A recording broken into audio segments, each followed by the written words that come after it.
All right, today we're tackling a really powerful concept, mastering the spirit, silencing the flesh. And this is all about that internal struggle that, let's be honest, a lot of us feel pretty much every single day. So, let me ask you something straight up. Ever feel like there's just a fight going on inside of you? You know that feeling? It's like a real tug-of-war between what you want to do and what you know you should be doing. And that feeling, that's the heart of this whole thing. On one side, you've got what our source here calls the flesh. Think of those really basic human instincts: lust, greed, pride. But then, on the other side, you have the spirit. That's described as that quiet, inner voice of God.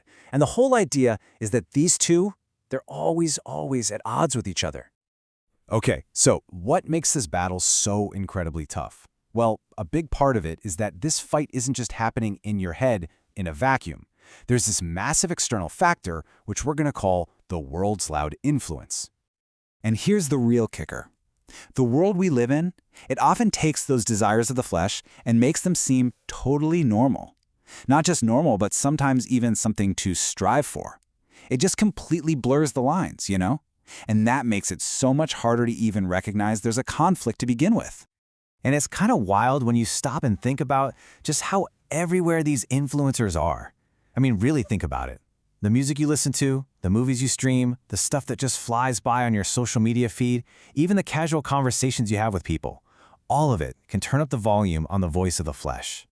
So what's the end result of all that noise? Well, it's pretty powerful. The source puts it so bluntly. It says, the flesh screams louder than the spirit. It's like this constant buzzing static that can totally drown out that quieter, more subtle inner voice.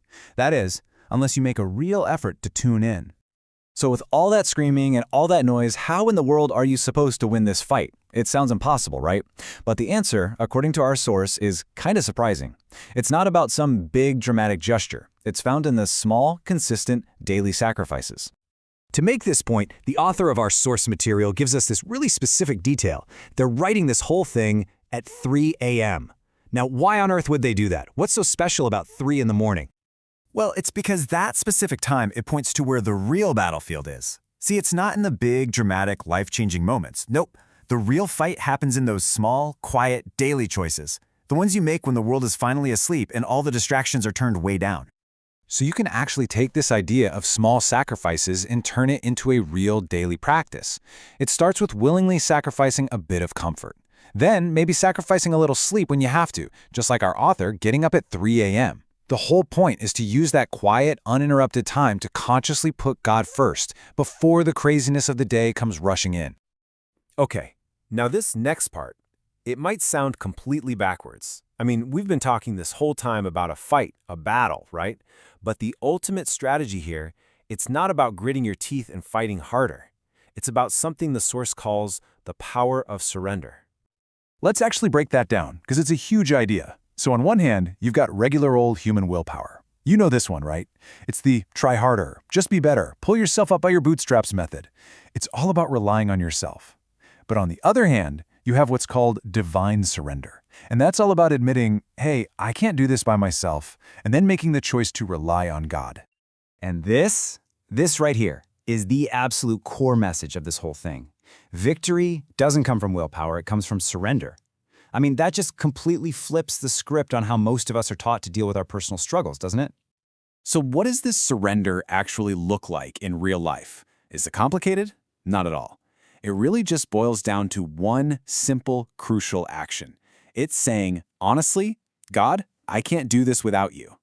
That's it. It's about dropping the pride, showing some humility, and just asking for help. All right, so we've looked at the problem. We've seen all the loud influences out there, and we've talked about this idea of surrender as the solution. So now, it really all comes down to you. It's your choice to make. And the source leaves us with this really direct two-part challenge. First things first, you have to stop pretending the fight isn't happening. Acknowledge that it's real. Give it a name. Call it out for what it is. Maybe it's that jealousy you feel when you're scrolling social media. Maybe it's something else. Whatever it is, you've got to name it. And that brings us right to the very last and maybe most powerful question we're left with. Once you've admitted there's a battle going on, you have to make a decision. Who's going to win? The flesh or the spirit? Because at the end of the day, that choice is yours and yours alone.